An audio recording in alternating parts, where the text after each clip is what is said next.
La motivation du matin, Bruno Marchal. Allez, tiens, allez, un petit coup. Le soleil est revenu, c'est génial, c'est parfait, c'est magique. Vous s'en foutez, vous avez raison, moi aussi. Aujourd'hui, on va parler de pourquoi on ne s'aime pas. Hein. Pourquoi quand votre conjoint en crise ou quand quelqu'un nous dit finalement qu'il ne nous aime plus, qu'on a fait plein de bêtises, qu'on l'a pas aimé, qu'on l'a pas protégé, qu'on l'a pas fait rire, qu'il y a 3 ans on lui a mal dit ça. Qu'est-ce qui fait que finalement je vais être finalement encore plus dur avec moi-même puisque je vais croire la personne.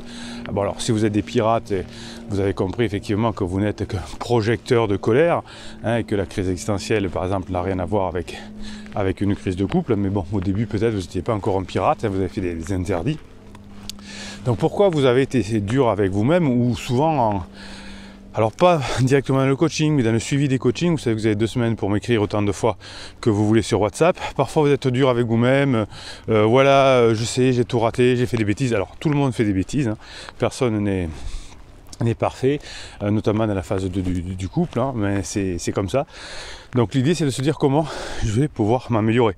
Hein, dans quel but on est dur avec soi-même, dans quel but on peut se faire du mal, pour quelle raison on veut se faire du mal alors que la personne est juste en crise.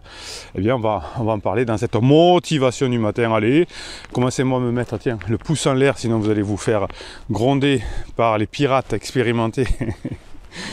comme Cerise, comme Ribal, comme il n'y a pas de bile. Ah ouais, ils sont intransigeants sur les pouces en l'air. Hein. Si vous oubliez vos pouces en l'air, vous allez vous faire gronder parce que c'est le moyen avec les commentaires que vous nous mettez sous ces vidéos de faire connaître les idées hein, que vous partagez, de les faire partager à tout le monde. Je fais ma part de boulot, je vous fais les vidéos. Je vous fais les coachings, je vous fais les formations, vous avez tout ça en descriptif de cette vidéo. Et vous mettez des pouces en l'air et des commentaires et on fout le bordel dans la société, en tout cas on l'améliore. Donc s'aimer soi-même, c'est le début d'une vraie histoire d'amour qui va durer toute une vie. Hein, quel que soit si vous comptez sur l'amour de votre partenaire, vous voyez quand il est en crise, vous souffrez. Si vous comptez sur l'amour que de vos enfants, bien quand ils vont grandir, quand ils vont être en crise d'adolescence, ils ne vont pas pouvoir vous donner ce dont vous avez besoin. Et oui, c'est comme ça. Donc en revanche, si chaque jour vous travaillez sur vous-même, sur cette façon de travailler sur votre amour, eh bien déjà vous allez être comblé. Et une fois que vous allez être comblé, vous allez pouvoir évidemment déverser votre amour sur les autres et non pas déverser votre colère comme le fait quelqu'un qui est en crise. Je vous apprendrai dans la formation qui sort demain, elle est exceptionnelle cette formation, elle va au-delà de tout parce qu'elle va relier l'Occident et l'Orient, elle va vous expliquer que ce qu'on fait, l'héroïsme que l'on fait en Occident ne marche pas pour les crises existentielles, qu'il y a une autre stratégie, une autre méthode, que les méthodes de marketing, de fuis-moi je te suis ou des choses comme ça, ça ne fonctionne pas. Je vais vous expliquer et je vais vous donner la méthode qui fonctionne demain dans la formation, avec les points d'inflexion, avec la préparation des propensions, vous allez voir c'est génial. Hein, c'est issu des fonctionnements de la culture orientale, hein, vous savez qu'il y a les deux sont complémentaires, il n'y en a pas une qui est mieux que l'autre, et il y a des cas où il vaut mieux être dans le cas de la culture grecque européenne, hein, enfin grecque ancienne, et il y a des fois il vaut mieux être dans la culture taoïste chinoise, et vous allez voir que si vous voulez récupérer votre conjoint en crise, eh bien c'est la culture Tao qui va fonctionner, et pas la culture héroïque. Hein, vous avez essayé avec la culture héroïque, vous avez tout essayé, hein, et ça ne fonctionne pas évidemment. Qu'est-ce que je vais vous dire par rapport à ça? Bon, vous allez vous apprendre à vous aimer, déjà c'est important. Un amour, c'est une douceur qui va laisser place finalement à une certaine sévérité, hein, une exigence, ça c'est vrai, vous allez être exigeant avec vous-même, vous allez être dur avec vous-même, ça c'est bien, hein, ça c'est héroïque, c'est grec, ça c'est parfait, mais pourquoi trop dur, hein, exigeant oui, je vous dis toujours il faut travailler, si vous voulez y arriver à récupérer votre conjoint par exemple, eh bien, il va falloir que vous travaillez dur, mais c'est pas obligé d'être dur avec soi-même. Vous allez être même plus être la personne la plus bienveillante avec vous-même, encourageante. Vous allez être votre propre coach. Allez, on y va, allez, on se refait un audio de la formation de Bruno, allez, on se refait une vidéo, allez, on écrit un message aux pirates, allez, on regarde une vidéo pour avoir une idée, pour faire de l'humour, je sais pas, pour badiner, etc. Mais ça, au contraire, on n'est pas dur avec soi-même. On est bienveillant parce que quand on fait ça, c'est qu'on apprend des choses. Et vous êtes bienveillant quand vous apprenez des choses. Hein. Si vous vous souvenez de la motivation de hier matin, je vous ai expliqué que apprendre, par exemple, donne beaucoup de plaisir. Hein, ça crée de la dopamine. Donc quand vous apprenez aux autres, c'est pareil, ça donne de la dopamine aux autres aussi. Donc allez-y, faites-vous plaisir, ne soyez pas dur, soyez bienveillant, apprenez des choses. Si vous voulez vous auto-saborder, vous pouvez, mais ça va vous empêcher de vivre pleinement. Votre conjoint se charge de vous faire des reproches. Bien vous, ne vous en faites pas. Hein. Créez les conditions pour être heureux vous-même et vous rendrez heureux vos enfants, votre conjoint, etc. C'est super important. Et quand vous apprenez quelque chose, par exemple, quand vous êtes au top, quand vous faites plaisir, quand vous dites tiens ça je ne le savais pas, eh bien ces sécrétions de dopamine, quand vous racontez des histoires à quelqu'un d'autre, ces sécrétions de dopamine vont vous rendre heureux. Souvent, la façon dont vous réagissez avec vos enfants également va vous donner de la dopamine ou pas. Hein, si vous avez eu une histoire difficile avec vos enfants, si vous avez eu une histoire difficile avec vos parents, vous allez être dur avec vous-même. C'est pour ça que vous allez alors non pas battre, mais vous allez agir avec stratégie pour que vos enfants ne subissent pas ça. Hein. Les enfants ont besoin finalement que d'être avec leurs parents, ils ont besoin de sentir la bienveillance, notamment entre 4 et 6 ans, de leur maman. Hein. Je vous expliquerai ça un peu plus tard. Si vous arrivez à être bienveillant avec vous, si vous arrivez à être cool avec vous, si vous continuez à apprendre, vous ferez en sorte que votre couple sera certainement sauvé, ou en tout cas amélioré, et en tout cas vos enfants en souffriront beaucoup moins. Donc aimer comme on fut aimé, des fois ça marche pas. Hein. Si vous avez eu des parents mal aimants, comme on dit, ça marche pas. Donc vous allez au contraire, en aimant vos enfants, en aimant votre conjoint, même s'il est en crise, eh bien vous allez vous aider à être plus heureux. Si vous êtes dur avec vous-même, si vous cherchez l'exigence constamment, vous pouvez la chercher pour des bonnes raisons, hein, pour apprendre, pour être un meilleur pirate, pour savoir badiner, pour savoir avoir de l'humour, pour comprendre les neurosciences, pour comprendre le Tao, etc. etc. Mais vous pouvez aussi apprendre pour des mauvaises raisons, hein, en se construisant une image de vous qui va dépendre beaucoup du regard des autres. Ça, c'est exactement ce que fait une personne en crise qui va être victime du regard des autres. Et vous savez, je vous l'explique dans les vidéos, notamment de midi, pendant la crise existentielle, on a peur de perdre sa jeunesse, entre guillemets. Et donc on a besoin du regard des autres, donc c'est pour ça qu'on va prendre une personne plus jeune ou quelque chose comme ça, pour que le regard des autres nous associe à la personne plus jeune. C'est compliqué, c'est inconscient, évidemment que c'est inconscient. Si vous dites ça à une personne en crise, dire mais non pas du tout, ça n'a rien à voir, je sais des vidéos avec Alessandra Sublet, c'est comme ça m'est tombé dessus, il a 15 ans de moins que moi, mais je l'aime. Non, c'est juste que comme vous allez être associé à quelqu'un de plus jeune, dans le regard des autres, vous serez plus jeune et vous aurez l'impression de moins subir et de moins souffrir. Ah oui, c'est comme ça. Le chemin peut s'avérer plus dur, hein, surtout si vous avez un manque de confiance en vous ou une estime de soi réduite à néant. Hein. Donc vous avez les formations confiance en soi, par exemple, qui fonctionnent bien, mais pour votre conjoint qui a une estime de soi réduite à néant, elle peut se dire je ne mérite pas ce genre de choses, hein, je ne suis pas au top, hein, je me suis souvent trop trompé et je ne mérite pas ce que j'ai. Alors, est-ce qu'il y a une recette miracle pour être moins dur avec soi-même ? Bon, pas vraiment, hein, mais vous savez déjà que travailler sur les neurosciences, ça va vous aider beaucoup. Savoir comment fonctionne votre cerveau, c'est pas mal. Si vous apprenez à vous traiter comme un ami, hein, des fois tout ce que vous dites en vous-même, vous ne le direz pas à un ami ou à votre patron. Déjà, c'est pas mal. Dites-vous des choses comme vous le diriez à votre ami, ce serait pas mal, un bon ami. Essayez de vous appliquer les conseils que vous donneriez à un ami. Sois plus cool, laisse moins de pression, etc. Si vous êtes aujourd'hui intelligent de façon fluide, hein, puisque vous êtes devenu un pirate ou une pirate, et donc vous pourrez faire ce genre de conseils à un conjoint, donc à un conjoint ou à un ami, donc faites pareil, hein, donnez-vous ce genre de conjoint et de conseils comme à votre conjoint, comme à vos enfants, et appliquez-vous-les. Si vous êtes dans l'autocompassion, ça sera beaucoup plus facile pour vous, vous aurez quelque chose de moins dur à vivre et vous serez beaucoup plus à l'aise avec vous-même. Essayez de mettre en avant vos réussites. Même si vous avez réussi à badiner que 3 minutes, c'est cool, c'est bien. Si vous avez réussi à badiner 10 minutes, c'est encore mieux. Si vous avez réussi à faire deux traits d'humour, c'est parfait. Hein. Intégrez-les, dites-le vous, marquez-le sur un cahier. Ah tiens, aujourd'hui j'ai réussi à faire ça, tiens, j'ai réussi à faire ça.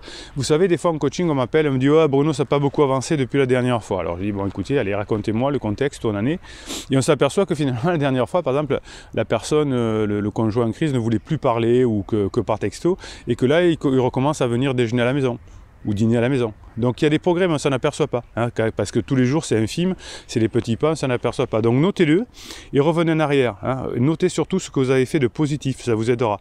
Vous avez des moments de doute, vous avez des échecs, hein, votre conjoint est en crise, forcément. Eh bien, vous avez aussi des bonheurs, des succès.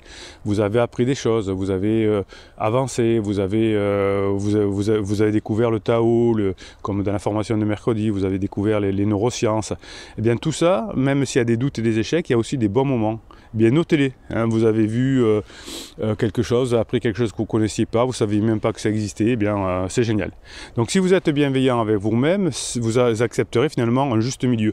Être exigeant, bosser dur pour apprendre à badiner, avoir de l'humour, à comprendre les règles du couple, à savoir lâcher prise, comment dirais-je, à savoir se motiver, etc. Donc ça, vous êtes exigeant, mais vous avez aussi le droit à l'erreur. Hein, acceptez que la vie n'est pas noire ou blanche. Il y a des moments où il y a des points de passage dans la vie, hein, la crise existentielle en est un. Et si vous ne le savez pas, ben, qu'est-ce qui va se passer? C'est que vous risquez de faire en sorte que cette crise existentielle, vous pensiez que ce soit un problème de couple. Et ce n'est pas un problème de couple. À partir du moment où vous allez comprendre que la vie c'est un processus, que ce n'est pas des choses à arrêter, je t'aime plus, il y a de l'amour, il y a du désamour, que c'est des processus qui s'inversent, hein, que c'est des cycles, eh bien vous serez beaucoup mieux dans votre vie. Hein. Effectivement, beaucoup de psys se trompent encore aujourd'hui en expliquant que là j'aime, puis là j'aime plus, puis là je réaime. Non, c'est des cycles, c'est pas 0 ou 1, hein, c'est entre 0 et 1, et ça fluctue. Et vous apprendrez dans la formation de mercredi à trouver le bon moment ou agir, hein, parce qu'il y a des moments où c'est contre-productif d'agir, et vous apprendrez à connaître le bon moment. Donc accordez-vous ce droit à l'erreur, et derrière cette dureté finalement il y a une forme de perfectionniste, et personne n'est parfait, surtout pas moi, hein. Comme tout le monde j'ai traversé mes crises, comme tout le monde je fais des erreurs chaque jour, hein. Bien évidemment, ben, plus vous allez travailler là-dessus sur vous, et plus vous allez être bienveillant avec vous-même, plus vous allez faire de l'humour avec vous-même aussi, ben, plus vous allez avancer et obtenir des résultats. C'est super important de faire la part des choses, et si vous avez compris ça, hein, vous allez évidemment beaucoup plus facilement arriver à améliorer votre couple. Et vous savez que les enfants de 4 à 6 ans auront une personnalité plus généreuse si la maman notamment, hein, s'est montrée généreuse, a eu des expériences de socialisation au moment de cette étape importante de la régulation, hein, de la régulation physiologique. Une fois que vous avez compris ça, que les enfants qui ont des parents généreux s'avèrent plus généreux, c'est important que vous mainteniez votre couple. Vous savez que le papa ou la maman qui est en crise n'est pas du tout généreuse, au contraire, elle est plutôt auto-centrée, et vous savez que c'est pourtant super important dans l'éducation de montrer cette générosité. Hein, on a fait j'ai consulté, pardon, je vais y arriver, des travaux dans Frontières in Psychology, hein, c'est un journal anglais, et c'est très intéressant, des enfants de 4 à 6 ans, dont les parents présentent une personnalité plus généreuse, ont montré une plus grande volonté de céder des jetons à des enfants fictifs, hein, bon, donc ils ont montré plus généreux. On a fait une étude, alors on ne peut pas faire sur beaucoup d'enfants, mais enfin on l'a fait déjà sur 74 enfants et c'est pas mal. Et leur mère a été les a ramenés 2 ans plus tard. Et à deux âges différents, les enfants, on s'est aperçu qu'ils avaient une meilleure régulation physiologique, avec des mères qui ont exprimé un plus grand amour compatissant, et donc ils sont devenus plus susceptibles de donner une partie de leurs revenus. Donc les mamans compatissantes vont développer des relations émotionnellement étroites avec leurs enfants, tout en fournissant un exemple précoce d'orientation prosociale ou antisociale vers le besoin des autres. Donc vous voyez que c'est très important, vous, de faire en sorte que la crise que traverse votre mari ou votre époux, ou votre épouse, pardon, soit régulée, soit contenue, hein, parce que vous avez les enfants qui vont en subir ensuite toute leur vie. Dans cette étude, on montre que les chercheurs qui ont enregistré la fréquence cardiaque des enfants pour étudier les réactions à travers plusieurs expériences, eh bien, on a trouvé que lorsque les enfants, on a expliqué aux enfants qu'ils gagneraient des jetons pour une variété d'activités et qu'ils pourraient être échangés contre un prix. Eh bien, les jetons ont été placés dans une boîte et chaque enfant a gagné 20 jetons de prix. À la fin de la session, on a dit aux enfants qu'ils peuvent tout donner ou une partie de leurs jetons à d'autres enfants qui sont malades, par exemple, et qui ne pouvaient pas venir au jeu parce qu'ils sont en difficulté. Les mères ont dû également répondre à des questionnaires sur leur manière d'éduquer les enfants. Eh bien, on s'est aperçu que la générosité des enfants est soutenue par la combinaison de leur expérience de socialisation avec leur maman et la régulation physiologique, la régularité de leur battement cardiaque notamment, apparaît beaucoup plus régulière aussi.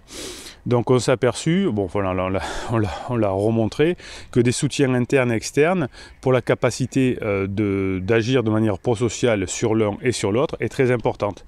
Donc on a également observé qu'être plus généreux semble profiter aux enfants de 4 à 6 ans. L'enregistrement de la fréquence cardiaque montre que les enfants qui ont donné plus de jetons sont plus calmes après l'activité par rapport aux enfants qui ont donné peu ou pas de jetons. Donc les comportements prosociaux que n'ont pas les personnes en crise peuvent être intrinsèquement efficaces pour apposer la propre excitation des enfants. Eh bien, être dans un état plus calme après le partage pourrait renforcer un comportement généreux qui a produit ce bon sentiment. Vous voyez que c'est pas neutre quand on traverse ces crises et souvent je vois que les mamans traversent des crises, alors c'est plus les mamans que les papas, entre 3 et 5 ans, c'est-à-dire que l'enfant est devenu autonome, c'est le dernier enfant et on fait le deuil de sa jeunesse entre guillemets et donc c'est là qu'on rentre en crise et pourtant c'est là où le dernier enfant a besoin d'avoir des exemples de pro-sociabilité, notamment de sa maman, de son papa aussi évidemment, mais à cet âge-là c'est aussi la maman et j'ai beaucoup de clients ou de clientes qui me disent pendant la crise je passe avant mes enfants, on dit je sais, je suis pas fier, je passe avant mes enfants, je pense qu'à moi, etc. Oui, c'est vrai. C'est une galère sans nom. Et donc, on sait aujourd'hui par les neurosciences, en démontrant, c'est pas les enfants, ils s'adaptent, ils sont contents, il est petit de toute façon, il ne comprend pas, il vaut mieux se séparer quand ils sont petits que quand ils sont grands, ou l'inverse, on dit tout et son contraire. On montre par des études précises, par des études de physiologie, par des études de comportement, que le côté prosocial de la maman, ce qui est très important dans ces âges-là. Donc pensez à être pas trop dur avec vous, pensez à bien comprendre ce que je vais expliquer dans la formation de mercredi, de demain, elle est très importante. C'est comme ça que vous récupérerez le passage de couple de votre conjoint sans qu'il y ait trop de dégâts. Voilà, alors on est des pirates, mettez-moi bien le pouce en l'air. Pouce en l'air, pirate. Mettez-moi bien le pouce en l'air. Mettez-moi bien des commentaires sur qu'est-ce qui fait que vous êtes dur avec vous-même. Quand vous êtes dur avec vous-même, qu'est-ce que vous faites? Ça m'intéresse de savoir. Posez des questions aux pirates, c'est bien aussi. Vous répondez entre vous. Plus vous répondez, plus vous avez des coups de boost. Et, comme dans la formation, la motivation de la semaine dernière, celle-là, elle a fait un succès bof. Et puis je vous réponds également, bien évidemment, quand vous écrivez sous les commentaires et dans les coachings, bien évidemment, après les coachings, dans WhatsApp, dans le suivi des 15 jours de suivi. Vous avez 3 formules.